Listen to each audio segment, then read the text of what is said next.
આજની ધર્મકથા. પ્રણામ. પૂજ્ય વાદિદેવ સુરી મહારાજ સાહેબ અને દિગંબરાચાર્ય કુમુદચંદ્રજી બંનેનો પાટણમાં પ્રવેશ થાય છે. આ પૂર્વે કેટલાક શુકનની વાત આપણે કરી, એસ્પેશિયલી જે છીંક આવી હતી કુમુદચંદ્રજીને, એની વાત કરી. આપણે ત્યાં એક છીંકની સજ્જાઈ આવે છે. 2 લાઈનની અંદરમાં આખું શાસ્ત્ર એ આપણને બહુ સરસ રીતે સમજાવી દે એવી પંક્તિઓ છે. એમાં ડાબી ઊંચી પૂંઠની છીંક સદા સુખકાર, નીચી સન્મુખ દાહીની અપની છીંક અસાર. ડાબી બાજુ ઊંચેથી અથવા પાછળથી, આ 3 રીતે જો કોઈને છીંક આવે, આપણે કોઈ શુભ કાર્ય માટે જતા હોય અને આ 3 પ્રકારમાંથી કોઈ પણ પ્રકારની છીંક થાય, ડાબી બાજુ, ઊંચેથી અથવા પાછળથી કોઈને છીંક આવે તો એને શુકન કહેવાય.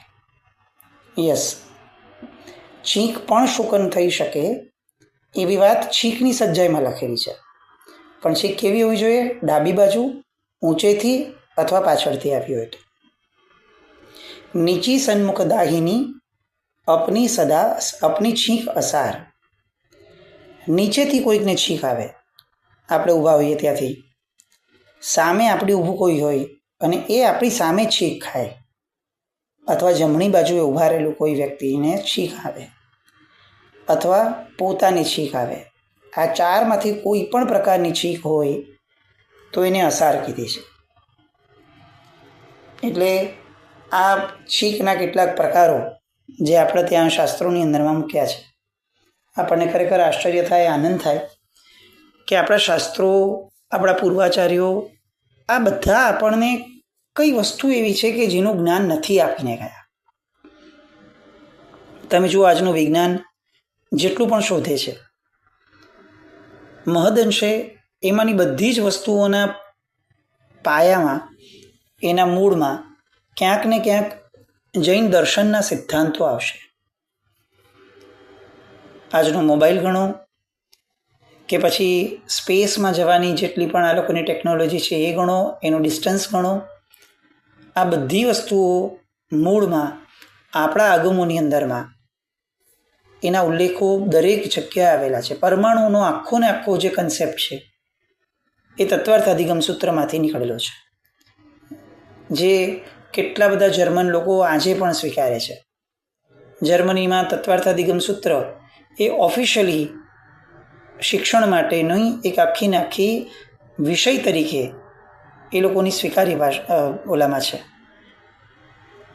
એટલે મૂળમાં દરેક વિજ્ઞાનની શોધ પણ મૂળ જૈન દર્શનમાંથી નીકળેલી એવું આપણે કહી શકીએ. આપણને કોઈ ક્રેડિટ લેવાનો શોખ નથી કે ભાઈ અમારું બધું છે અને અમને બધું આવડે છે, એવી વાત નથી.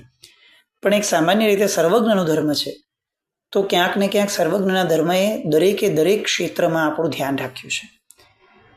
કંઈ પણ વસ્તુમાં આપણે બીજે શોધખોળ કરવા જઈએ એ પૂર્વે શક્ય બને તો જૈન દર્શનનો વ્યૂ જે છે એ સમજવાનો, શીખવાનો પ્રયત્ન એકવાર કરી લઈએ તો એ આપણી માટે હિતકર રહે. આપણી મૂળ વાત પર આવીએ. પાટણમાં પ્રવેશ થયો. વાદિદેવ સુરી મહારાજ સાહેબના સ્વાગતમાં ઢોલ, નગારા, લોકો, એટલે આમ ઉભરાય એટલા માણસો, અને આવું જાજરમાન સ્વાગત. લોકોને એવું લાગ્યું કે બસ આટલા બધા લોકોની ઈચ્છા, આટલા બધા લોકોની શુભેચ્છા છે અને ચોક્કસપણે વિજયોત્સવ તો થશે જ. હંમેશા ઉલ્લાસ એ ઉન્માદમાં બદલાય ને ત્યારે એ સામા પક્ષને હળવાશમાં લેવાની એક આખી ને આખી ધારા ઊભી કરે. ઉલ્લાસ સારો કે ભાઈ આપણે પોતે જીતવું છે, પણ ઉન્માદ ન સારો. ઉન્માદ એ એમ જ વિચારે કે આપણે જીતવાના છે, કોઈ સવાલ જ નથી. વાદિદેવ સુરી મહારાજ સાહેબ એ જેટલા ગંભીર હતા એટલી ગંભીરતા એ સમયના શાસનની અંદરમાં દરેક લોકોની અંદરમાં કલ્પવી મુશ્કેલ છે. આજે પણ આ સ્થિતિ છે, એ સમયે પણ એવી સ્થિતિ હશે. અને એટલે પાટણના લોકો અંદર અંદર વાત કરવા લાગ્યા કે પૂરું, આમાં જીતી ગયા, રાજ્યસભામાં શું હવે બહુ વિચારવાની જરૂર છે. આટલો મોટો પ્રવેશ, આટલો જાજરમાન ઠાઠથી પ્રવેશ થયો છે, લોકોએ આટલી બધી હાજરી આપી છે, પૂરું થઈ ગયું. શક્તિ પ્રદર્શનને જ ઘણા લોકો પોતાની જીત માનતા હોય છે. આપણે લોકસભાના ઇલેક્શન્સમાં આવી ઘણી બધી વાતો જોયેલી છે, કેટલાક પ્રસંગો કે કેટલીક વાર જે બહારથી શક્તિ પ્રદર્શન રૂપે દેખાતું હોય એ એકચ્યુઅલ રિઝલ્ટમાં એ ક્યારે પણ કન્વર્ટ નથી થતું. કુમુદચંદ્રજીનો પ્રવેશ થયો. પ્રવેશ થતાની સાથે પ્રવેશમાં માણસો ઓછા હતા કમ્પેરેટિવલી, પણ પ્રવેશ થયા પછીથી જે સીન બદલાવા લાગ્યો એ બહુ અલગ હતો. શ્વેતાંબર સંપ્રદાય, શ્વેતાંબર મત, એના શ્રાવકો એ જાણે બસ એવું સ્વીકારીને સૂઈ ગયા હતા કે આપણે જીતવાના છે.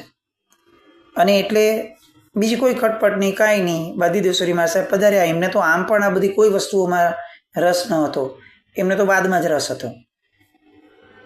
પણ પાછળથી દિગંબરોએ, એમના શ્રાવકોએ એવું રાજકારણ રમવાનું શરૂ કર્યું કે શ્વેતાંબરો સુધી વાત પહોંચી ત્યાં સુધીમાં તો પરિસ્થિતિ ઓલમોસ્ટ વણસી ચૂકી હતી.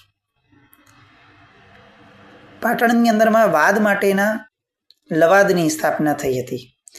એ લવાદમાં 5 સભ્યો એને નિર્ણાયક તરીકે રાખ્યા હતા કે આ 5 અલગ અલગ ક્ષેત્રના, સાહિત્યના, ભાષાના, એવી રીતે અલગ અલગ 5 પ્રકારના વ્યક્તિઓ રાખ્યા હતા રાજ્ય સરકાર એટલે રાજા તરફથી કે જે લોકો નિર્ણય લેશે. 5માંથી 3 વ્યક્તિઓને પૈસા આપી, લાલચ આપી અને દિગંબર પક્ષે ફોડી નાખ્યા. અડધી બાજી તો જીતી ગયા, મોર દેન અડધી. 3 નિર્ણાયકો જો એમના પક્ષમાં હોય તો પછી હવે એ લોકોને તો પોતાની જીત આમ હાથવેતમાં લાગે. એ અધૂરામાં પૂરું હતું. એવામાં એ લોકોએ પાટણમાં એ સમયે યતિઓના 20 ઉપાશ્રયો હતા. 20. આ યતિઓ મૂળમાં શિથિલ, આચારની અંદરમાં શિથિલ હતા, પણ મૂળ પરંપરા તો આપણી હતી, આપણી સાથે કનેક્ટેડ હતા, આપણામાંથી જ શિથિલ થઈને છૂટા થયા હતા. પણ દિગંબરોએ આ યતિઓની સાથે સીધું કનેક્શન જોડી દીધું. કુમુદચંદ્રજી એ દરેકે દરેક યતિઓના જે 20 ઉપાશ્રય હતા એ બધા સ્થાનોની અંદરમાં પોતે સ્વયં જઈ અને બધાને મળવા લાગ્યા. અને એનો પ્રભાવ એટલો વધ્યો કે આ 20 જગ્યાઓએ કુમુદચંદ્રજીનું સામયું થયું. વાંચતે ગાજતે એ દરેક ઉપાશ્રયોમાં જાય. હવે જાય ત્યાં સુધી ઠીક હતું.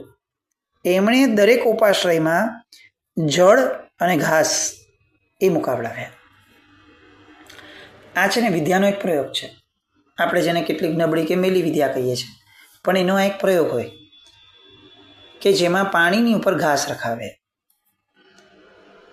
આ પ્રયોગ દ્વારા શું થાય તો કે કેટલાક સ્થાનો બંધાઈ જાય. હવે આવા 20 ઉપાશ્રયો દ્વારા મૂળમાં પ્રયોગ એવો હતો કે પાટણને બાંધી લઈએ.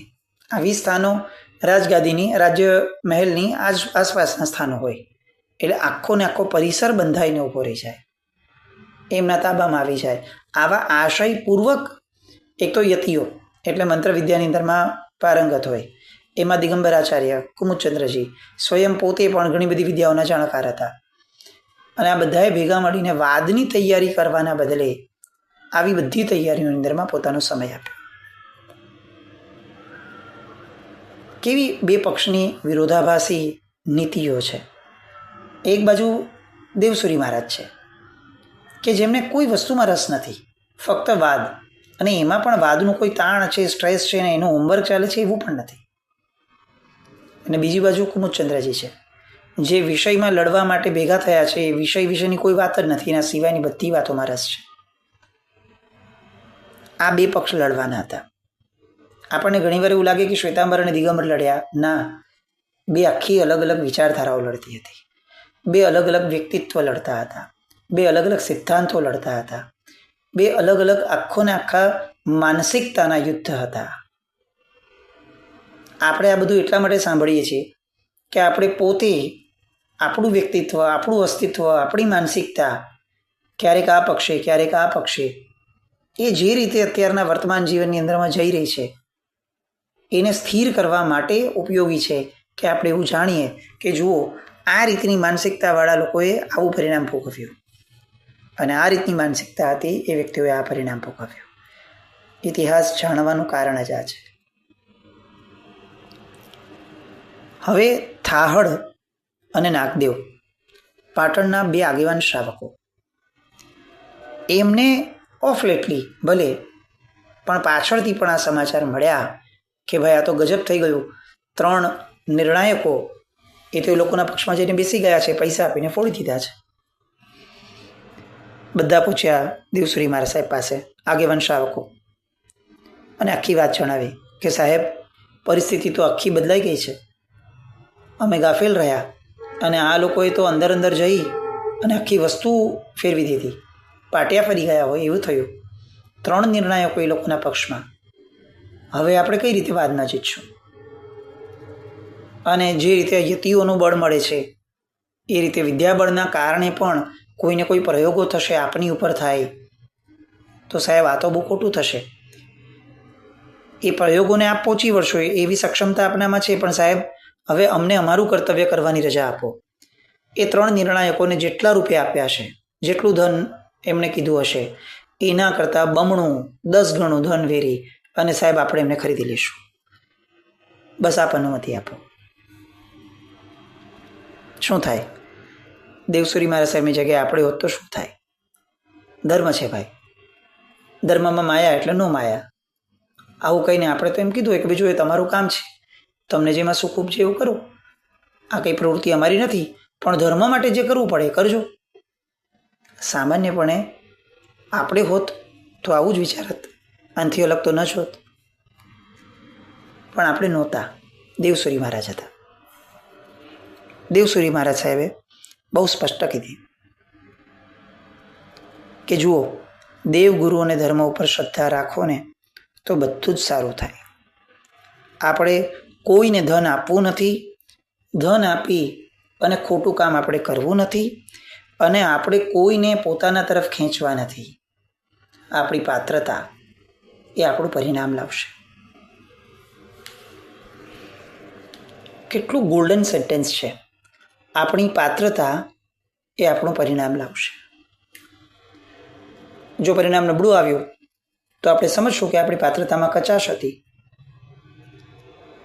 એટલે તરત જ થાહડ શ્રાવકે કીધું કે સાહેબ વાત સમજો, પાત્રતા શ્રેષ્ઠતમ છે એમાં કોઈ શંકા જ નથી, પણ સાહેબ સામાન્ય અપાત્રતા પણ એટલી જ ઊંચી છે, અને એ પક્ષે જે કર્યું છે એ કનિષ્ઠ કામ છે. અહીંયા સજ્જનતાથી કામ ન થાય સાહેબ. અને ત્યારે દેવસુરી મહારાજ સાહેબ બહુ સ્પષ્ટપણે કહે છે કે ચિંતા કેમ કરો છો? આ લોકોએ કીધું કે સાહેબ જો આપ અનુમતિ આપો તો બહુ આનંદ થશે સાહેબ, પણ બાકી આ અમારા આટલા કમાયેલા ધનની કિંમત શું? જો અમારા ગુરુ એ જ્યારે લડવાના હોય ત્યારે અર્ધન અમારું કામમાં ના આવે. અને થાહડે નાગદેવે સાહેબને કહ્યું કે સાહેબ જેટલું ધન કહો, અમે અમારા જીવનની અંદરમાં જેટલું કમાયા છીએ એ બધું જ ધ્યાન નોછાવર કરવાની તૈયારી છે. આગેવાન શ્રાવકો ભેગા થયા, બધાએ અંદર અંદર વાતો કરી અને સાહેબને કહ્યું સાહેબ આ 3 નિર્ણાયકો જવા દો, જો સાહેબ આપ અનુમતિ આપો તો પાટણની રાજગાદી ખરીદવા માટેની પણ તૈયારી, એટલું ધન વેરવાની તૈયારી અત્યારે આ શ્વેતાંબર પક્ષની છે. શું તાકાત હશે મહાજનોની? એ સ્ટ્રેન્થ શું હશે? પૈસા કેટલા હશે એ સેકન્ડરી વાત છે. તૈયારી કેટલી હશે પૈસા વેરવાની? ધર્મ માટે, શાસન માટે, પોતાના ગુરુ માટે, સિદ્ધાંતો માટે. આ ખુમારી છે ને એ ખૂટે છે આપણે ત્યાં. પૈસા આજે પણ હશે, પણ પૈસા વેરવાની દિશા એ આજે નથી, અને પૈસા વેરવાની ઉદારતા એ પણ આજે નથી. વિચારો, આ થાહડ કે નાગદેવનું જીવનમાં ક્યાંય નામ ન આવ્યું હોત, કોઈ તકતી ન લાગ્યું હોત પાટણમાં.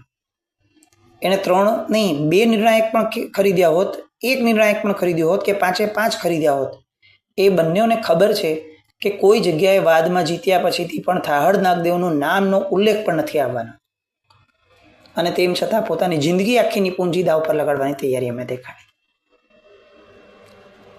શ્રાવકપણું, સંપન્નતા, આ બધું એમને નથી મળતું. પુણ્યાય છે ને એ પાત્રતાને વરે છે. બાકી પુણ્યાયના ઉદય આવે અને ધન મળે, ધનવાન થઈએ અને ધન ખર્ચી નાખે, એમાં કોઈ નવાઈ નથી. નવાઈ એમાં છે કે ધન આવે ને તેમ છતાં પાત્રતા ઊભી રહે. આજે આપણું ધન, એસ્પેશિયલી આપણા લોકોનું ધન જે પદ્ધતિથી ખર્ચાય છે ને એ જોતા એવું લાગે કે આ જે પદ્ધતિથી આવ્યું હશે ને એ પદ્ધતિ ખોટી હશે. નહીં તો આપણી આવનારી પ્રજા, આવેલી આ નવી જનરેશન જે રીતે પૈસા ખર્ચે છે, આ પદ્ધતિઓ આજથી 2 પેઢી પહેલાં કોઈએ વિચારી બી ન હોત. પણ નબળું ધન આવ્યું, નબળા માર્ગેથી આવ્યું, નબળી વિચારધારાથી આવ્યું, તો આજે પરિણામ પણ નબળા લાવ્યું. આપણી ધનની લાલસાએ એક આખી જનરેશન બગાડી નાખી, અને કદાચ પરંપરા સર્જાતી જાય તો એ આશ્ચર્ય નહીં. થાહડ અને નાગદેવ જીવનભર આ નામ યાદ રાખવા જેવા છે. સમર્પણ શું હશે આ લોકોનું? જિંદગી આખીની મૂડી સોંપવાની તૈયારી. સાહેબ ના પાડે છે કે કોઈ પ્રશ્ન જ નથી. જો આવી રીતે વિજય મેળવવો છે ને, તો એના કરતાં તો પરાજય એ વધારે સારો છે. આવી રીતના મેળવેલો વિજય એ ભૂંડો વિજય છે, અને એ કલંક છે. દેવસુરી મહારાજ સાહેબ કહે છે કે અમે અમારા સાધુ જીવનમાં કલંક ક્યારે પણ લેતા નથી અને કોઈને લેવાની અનુમતિ આપતા નથી. નિષ્કલંક જીવન જ્યાં હોય એવા વ્યક્તિઓ પાસે કલંકિત થવા માટેની અનુમતિ કઈ રીતે માંગી શકાય? કેમ ચિંતા કરો છો? ધનથી જે નહીં થાય ને એ પ્રભુની કૃપાથી થશે. શક્તિ પ્રદર્શનથી જે નહીં થાય ને એ પાત્રતાની રખોપાથી થશે. દેવસુરી મહારાજ સાહેબ, એમનો આત્મવિશ્વાસ એટલો બધો હશે કે પૂરેપૂરી તૈયારી સાથે આવેલા બધા જ આગેવાનો એમની વાતમાં ઠરી ગયા, સ્થિર થયા, કેટલેક અંશે નિશ્ચિંત પણ થયા કે સાહેબ આટલા કોન્ફિડન્સથી કહે છે ને, કશો વાંધો નહીં આવે. અને માંડ શ્વાસ હેઠે ઉતર્યો હતો કે ચાલો સાહેબે વિશ્વાસ દેખાવ્યો છે. પણ એટલામાં થોડાક જ દિવસોમાં ફરીથી સમાચાર આવ્યા. રાજમાતા મિનળ દેવી, સિદ્ધરાજ જયસિંહના માતા, એમનું પિયર કર્ણાટક, અને પિયરમાં એમના પિતા એ દિગંબરાચાર્ય કુમુદચંદ્રજીના પરમ ભક્ત અને એમનું રાજ્યગુરુ. એટલે કેવી ભક્તિ હોય! એ પોતે પિયરમાં જે ધર્મ કરીને આવ્યા હતા એ આ દિગંબર મત. એમના પિતા જેમને ગુરુ તરીકે માનતા હતા એ આ કુમુદચંદ્રજી. અને અત્યારે એ ક્યાં છે? તો કે પાટણની રાજગાદી પર એના માથે રાજમાતા તરીકે. અને એ જ પાટણમાં હવે વાદ કરવાનો, અને એ વાદમાં જીતવાની અપેક્ષા રાખવાની શ્વેતાંબરોએ. એક પછી એક વાતો આપણને એવી લાગે કે આ તો અશક્ય છે, અશક્ય. નિર્ણાયકો ખરીદ્યા હતા ત્યાં સુધીની વાતને હજી એકવાર પહોંચી શકાય કે ભાઈ સ્પષ્ટપણે જો આપણે જીતી જવાની વાતો મૂકશું અને વાદમાં નિરુત્તર કરી દઈશું સામાન્ય, તો આ ખરીદાયેલા નિર્ણાયકો પણ શું કરવાના? પણ જ્યારે રાજમાતા જ એમના પક્ષે બેસી જશે તો શું? તો આખાને આખા દાવપેચો ઊંધા થશે. વાદ થતાં પહેલાં જ ઘણી બધી વસ્તુઓ અસ્ત થઈ જશે. અને એટલે દિગંબરો ગયા, અને રાજમાતા મિનળ દેવીએ બહુ જ સહર્ષ આવકાર આપી અને તે દિગંબર મતમાં રહેલા એ શ્રેષ્ઠીઓની સાથે વાતચીત કરી અને અંતે નિષ્કર્ષ પર આવ્યા. એવો નિષ્કર્ષ કે જે સાંભળીને આપણા પગ નીચેથી જમીન સરકી જાય. વાદ તો એક રાજનગરમાં બનેલી ઘટના માટે, વાદ તો ફક્ત દેવસુરી મહારાજ અને કુમુદચંદ્રજી મહારાજ આ બેની વચ્ચેના પ્રશ્નનો. અને શરત શું મૂકી? શરત એવી મૂકી કે જેની અસર ફક્ત દેવસુરી મહારાજ સાહેબને નહીં, ફક્ત પાટણ શ્રી સંઘને નહીં, પણ આખા ને આખા ગુજરાતના જૈન શ્વેતાંબર મૂર્તિપૂજક તપગત સંઘ જેને કહી શકાય એવા તમામે તમામ સંઘો ઉપર એક એવી શરત મુકાણી કે જે સાંભળીને સામાન્ય માણસના તો હાજા કગડી ગયા હશે. અને આ શરતનો નિર્ણય ક્યાં થયો? તો કે મીનળ દેવીની પાસે આવેલા શ્રાવકો સાથે થયેલી મિટિંગમાં. એક પક્ષીય, પૂર્ણપણે પક્ષપાતી કહી શકાય એવો નિર્ણય. સિદ્ધરાજ જયસિંહ સ્વયં દેવસુરી મહારાજ સાહેબને ખૂબ શ્રદ્ધેય માને છે અને નિષ્પક્ષ છે, પણ રાજમાતાની સામે તો સિદ્ધરાજ જયસિંહનું શું ચાલવાનું? અને એમાંય રાજમાતા જ્યારે મીનળ દેવી હોય, મીનળ દેવીનું જેમણે ચરિત્ર વાંચ્યું હશે ને એમને સમજાશે. કદાચ આખા ગુજરાતના ઇતિહાસની સૌથી ઠસ્સાવાળી સ્ત્રી, એમાં એક નામ બહુ અગ્રીમ હરોળમાં નામ આવે, મીનળ દેવીનું.